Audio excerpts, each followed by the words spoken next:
Today I'm going to show you how to make a copycat of Taco Tico's most delicious refried beans. I've been working on this recipe for years. When I was a kid, one of my favorite things to get at Taco Tico was a refried bean burrito, and it's still one of my favorite things. You may have seen my recipe for the glorious Taco Tico meat recipe, and it actually took me a lot longer to figure out these refried beans than it did to figure out the meat. So without further ado, let's get started.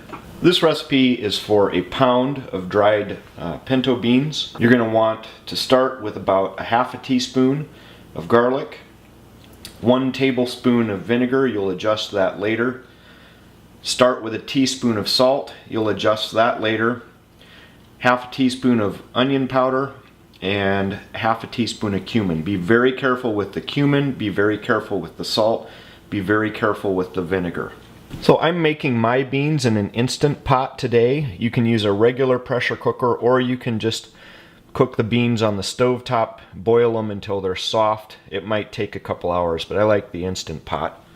So I've set my pot up on high pressure for 25 minutes, and as soon as that's done, we'll release the pressure quickly.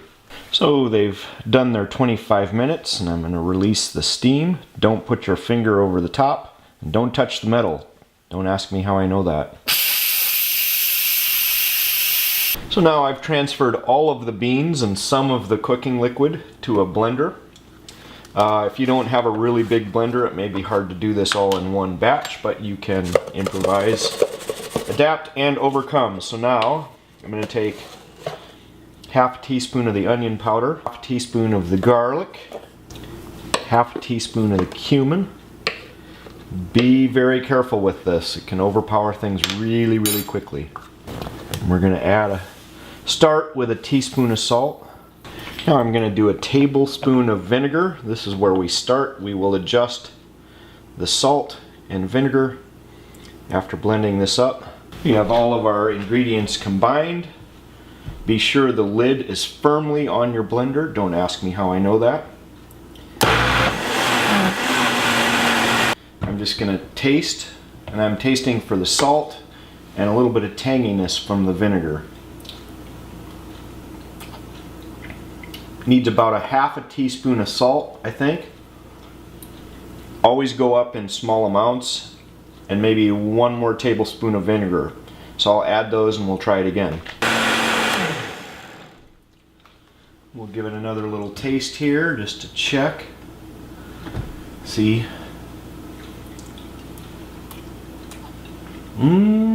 We're getting close. That's plenty of salt. I want a little bit more tanginess to it, so I'm going to add another tablespoon of vinegar. 1 more taste. I'm tasting now for the vinegar. I like a little bit of tanginess. That's one of the things that makes the perfect. So I ended up with a teaspoon and a half of salt and 3 tablespoons of vinegar in this batch, but you have to adjust that individually towards your taste. Now this next part is where you can make some mistakes.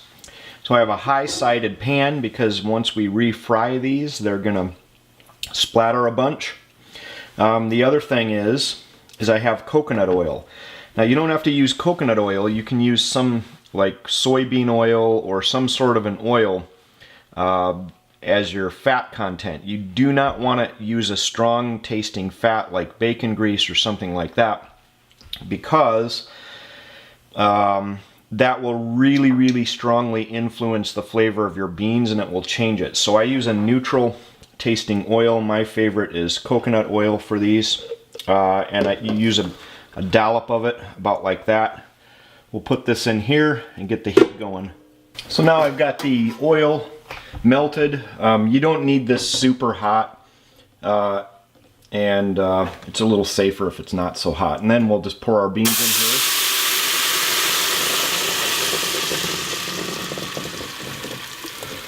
And we'll make an effort to get all of that beany goodness into our pot. And now what we're going to do is we're going to stir this.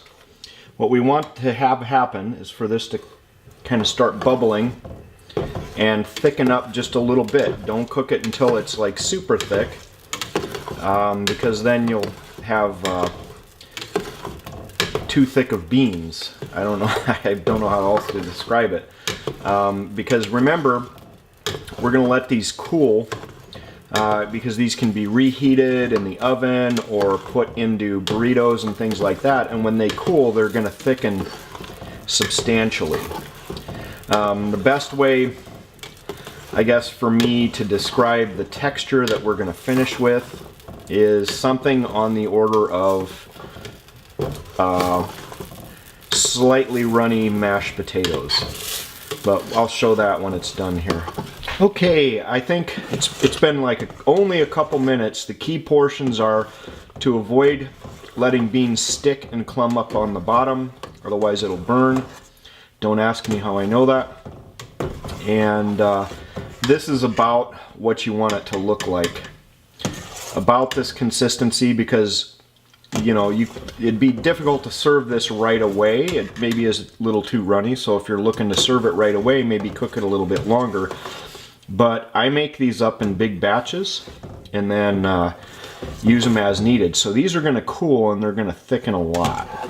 All right, there's our finished product. That's about the amount you get. I have a little bit here. Spilled some. Tastes as close as I can get to real Taco Tico refried beans. In my opinion, they're the best in the world. I've tried every kind of canned refried beans from different restaurants, and nothing compares to this. Probably because I ate them as a kid and I love them so much. So hope this helps you. If you have any suggestions or tips or ways to make this better, or maybe even some secret inside knowledge, let me know in the comments. And thanks a ton for watching.